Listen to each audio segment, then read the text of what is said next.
when you get a number, walk us through the different breakdowns as you do in the book. Yeah. Because I think when you look at 0 to 100, we're very good at feeling 0 and maybe 100, right? Like if it's your kid's wedding, chances are you'll be at 100. If it's like your kid's birthday, like you're at 100. Like there's these joyful, 100%. blissful moments in life that people experience and we go, yeah, that was 100 moment. And then we all know what a 0 moment feels like. You lost a loved one who sadly passed away. You lost your job. Like there's these very 0 moments. Walk us through how you break down the 0 to 100. Yeah, and I try to do it really simply. I have found, and I'll talk about my own kids at times. When I ask them that question, how their battery is, I notice that they check, like most people, they check their phones quite often. And at some point, it just becomes like a reflex. And they don't even know they're checking it. But when they do look at it and the power's down or it goes yellow or it goes red, they get a little panicked. Like, oh my God, I got to charge it. Imagine my surprise when we're in like airports and they're like going out to people, can I use a little of your charge, right? Yeah. And I think we've all been there where we don't have a charger and usually like, I need something. Can somebody help me out? Most times people are really kind and they'll just, kind of help you, especially if you're a kid.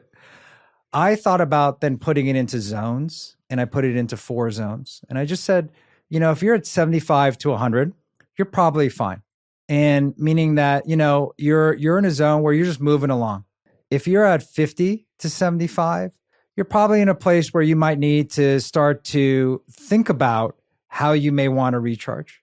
If you're in that 25 to 50, it's time to start figuring out, take a break. You may need to take a walk. You may need to put down the phone. You may need to stop the litany of Zoom calls that you're on right now, right?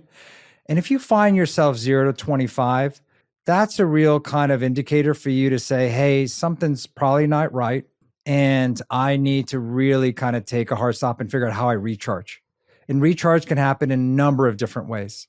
And so I've often talked about when I've gotten into that zone, I just kind of almost go for a walk.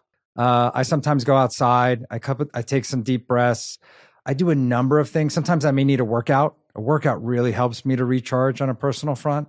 And everyone's a little bit different and they'll go to different techniques. And so in the book, I list a lot of things in the book that you may do.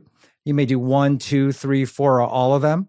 And they're just really techniques for you to figure out what works for you. Mm-hmm. Yeah, no, I really like that breakdown because I think we're all better when we're measuring things with numbers. That's right. There's a specificity there. Yeah. And I'm one of those people. I think the way your phone is charged says so much about you as a person. So my phone is always charged. Yeah. I'm very rarely below 30% or 40% on my phone.